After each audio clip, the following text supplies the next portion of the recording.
What's up, smarty people? It's KeysDAN with RadioWhat.com, DJLittleRock.com, coming to you live in a living color from the Radio What studios. And here, 7 amazing facts about America's famous founding fathers.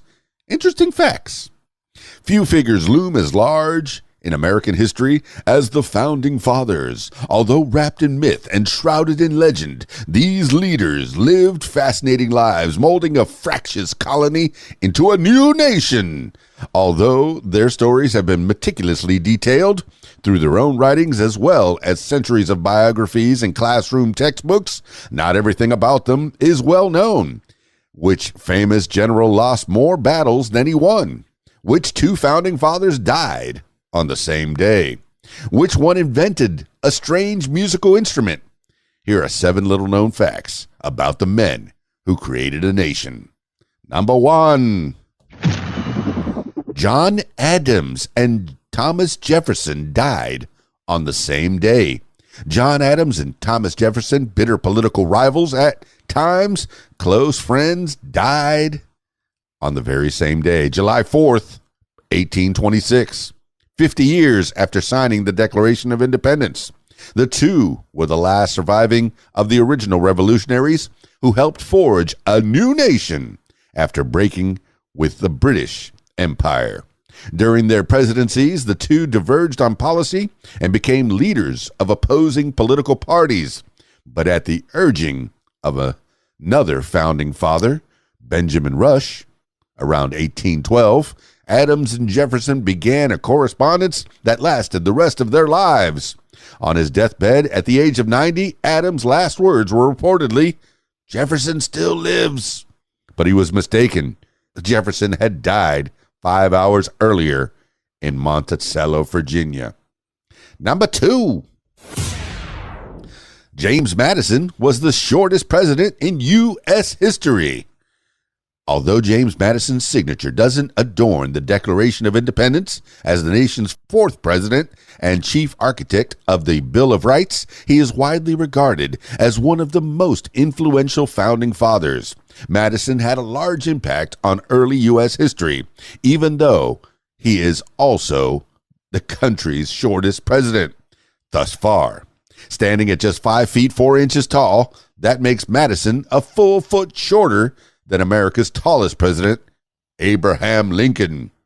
And no, that height doesn't include Lincoln's signature stovepipe hat. Pretty cool. Number 3,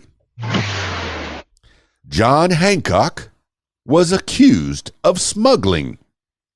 On May 24th, 1775, John Hancock became the presiding officer over the Second Continental Congress. A little more than a year later, his signature became famous when he wrote his name in grandiose letters, taking up some 6 square inches on the Declaration of Independence. Legend says Hancock wanted the king to be able to see it without spectacles. However, Hancock was also known as an importer and, at least when it came to British tea, was accused of being a smuggler. The British seized his sloop Liberty in 1768 because of the suspected smuggling, which instigated a riot. Luckily, fellow founding father and lawyer John Adams cleared Hancock of all charges, and there was only flimsy evidence for the charges in the first place. Number 4, Sam Adams might never have brewed beer. Sam Adams was the most influential member of the Sons of Liberty, a loosely organized political organization that formed in opposition to the Stamp Act in 1765. But to many Americans, he's also the name behind one of the most successful beer brands in the U.S. The company says it picked the name because its founder, Jim Koch, shared a similar spirit in leading the fight for independence and the opportunity for all Americans to pursue happiness and follow their dreams. That's good, because it's not clear whether Sam Adams actually ever brewed beer. After his father's death in 1748, Adams inherited his malt house, which is where grains are converted into malts that's then sold to brewers. But within only a few years, the business was bankrupt and the malt house itself was crumbling. The whole family estate was then put up for auction. Adams proved more effective as a political firebrand than as a maltster. I never heard the word maltster before. Number 5. George Washington lost more battles than he won. General George Washington embodies the phrase, losing the battle, but winning the war, because during the American Revolution, he lost more battles than he won. Despite some experience in the British Army, Washington had little experience fielding a large fighting force, and the Continental Army was filled with determination and long-term strategy, eventually won the day. According to Washington's aide, Alexander Hamilton, the plan was simple. Our hopes are not placed in any particular city or spot of ground, but in preserving a good army to take advantage of favorable opportunities and waste and defeat the enemy by piecemeal.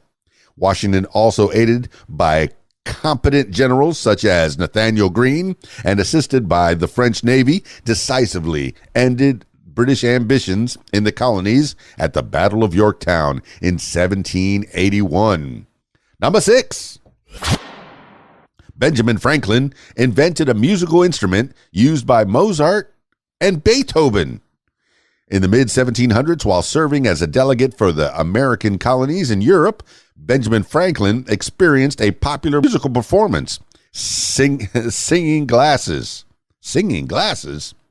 Intrigued by the beautiful sound of a wet finger on glass, Franklin developed an instrument known as a glass harmonica in 1761. Working with a glass blower in London, Franklin altered the thickness of glass bowls interlocked along a rod in order to produce a range of pitches. Far from being one of Franklin's odder ideas, like his failed phonetic alphabet, the glass harmonica was an 18th century sensation.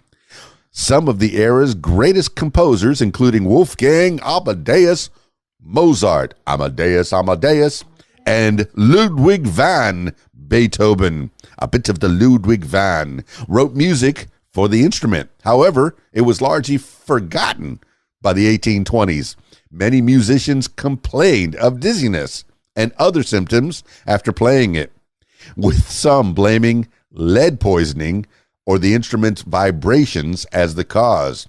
Today, a few musicians still practice the subtle, ethereal art of the glass harmonica. Number 7, and finally, Alexander Hamilton was the captain of one of the oldest army regiments in existence. Alexander Hamilton, why do I have to say it like that, is known for many things. He was the prolific writer behind the Federalist Papers, as we all know from the play and movie, the first Secretary of the Treasury, the creator of the U.S. Coast Guard, and the inspiration for one of Broadway's biggest musicals. What's less celebrated about Hamilton is his military career, though when fighting broke out, the eager immigrant from the Nevis Island in the Caribbean joined the cause. On March 14, 1776, Hamilton was named captain of the New York Provincial Company of Artillery and soon fought in the battles at Kip's Bay and White Plains. Among others, Hamilton slowly climbed up the military ladder, first serving as General George Washington's aide and then commander of a light infantry battalion at the decisive Battle of Yorktown. However, in its original artillery company that holds a singular distinction, known today as the 1st Battalion, 5th Field Artillery Regiment, Hamilton's former artillery unit is one of the oldest active regiments still serving in the U.S. Army. That's 7 facts about the U.S. presidents. I hope you found them amazing. I sure did. KeysDAN, RadioWhat.com, DJLittleRock.com. Stick around for more.